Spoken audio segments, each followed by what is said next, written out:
ठंड शायद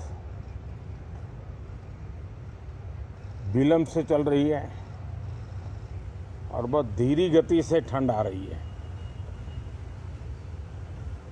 लेकिन राजनीतिक गर्मी बड़ी तेजी से बढ़ रही है।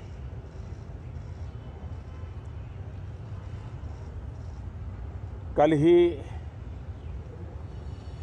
4 राज्यों के चुनाव नतीजे आए हैं। बहुत ही उत्साहवर्धक परिणाम है। ये उनके लिए उत्साहवर्धक है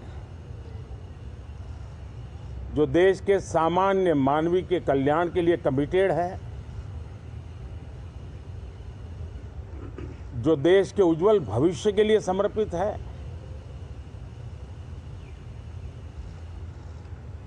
विशेषकर सभी समाजों की, सभी समूहों की, शहर और गांव की महिलाएं, सभी समाज के, सभी समूह के, गांव और शहर के युवा, हर समुदाय के, समाज के किसान और मेरे देश के गरीब, ये 4 ऐसी महत्वपूर्ण जातियां हैं जिनका एम्पावरमेंट उनके भविष्य को सुनिश्चित करने वाली ठोस योजनाएं और लास्ट माइल डिलीवरी,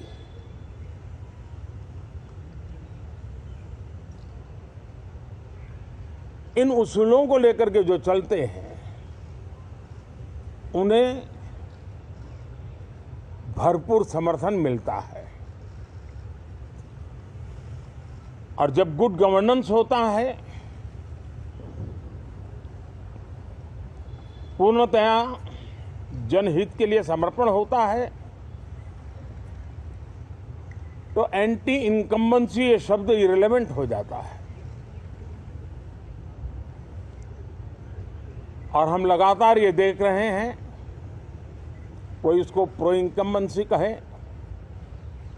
कोई इसे गुड गवर्नेंस कहे, कोई इसे ट्रांसपेरेंसी कहे, कोई उसे राष्ट्रहित की, जनहित की ठोस योजनाएं कहें, लेकिन ये लगातार अनुभव आ रहा है। और इतने उत्तम जनादेश के बाद आज हम संसद के इस नए मंदिर में मिल रहे हैं। इस संसद भवन के नए परिसर का उद्घाटन हुआ, तब तो एक छोटा सा सत्र था, ऐतिहासिक निर्णय हुआ था, लेकिन इस बार लंबे समय तक इस सदन में कार्य करने का अवसर मिलेगा। नया सदन है, छोटी मोटी अभी भी शायद व्यवस्थाओं में कुछ कमियां महसूस हो सकती हैं। जब लगातार काम चलेगा, सांसदों और विजिटर्स को भी, मीडिया के लोगों को भी ध्यान में आएगा कि इसको जरा अगर ठीक कर लिया जाए तो अच्छा होगा। और मुझे विश्वास है कि आदरणीय उपराष्ट्रपति जी और आदरणीय स्पीकर महोदय के नेतृत्व में उन चीज़ों की तरफ पूरी तरह निगरानी है।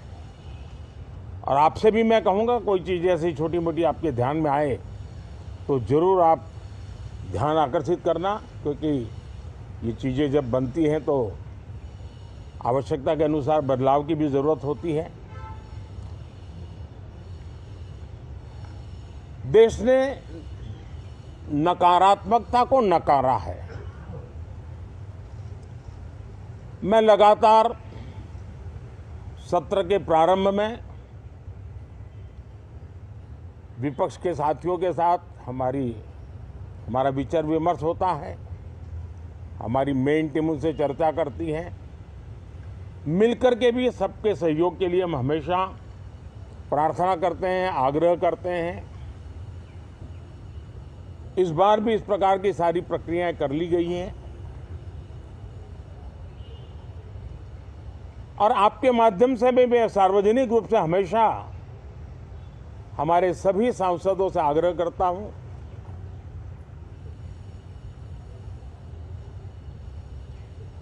लोकतंत्र का ये मंदिर जन आकांक्षाओं के लिए, विकसित भारत की नींव को अधिक मजबूत बनाने के लिए बहुत महत्वपूर्ण मंच है।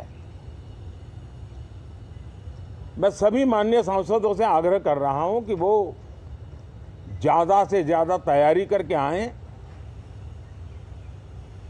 सदन में जो भी बिल रखे जाए उस पर गहन चर्चा हो,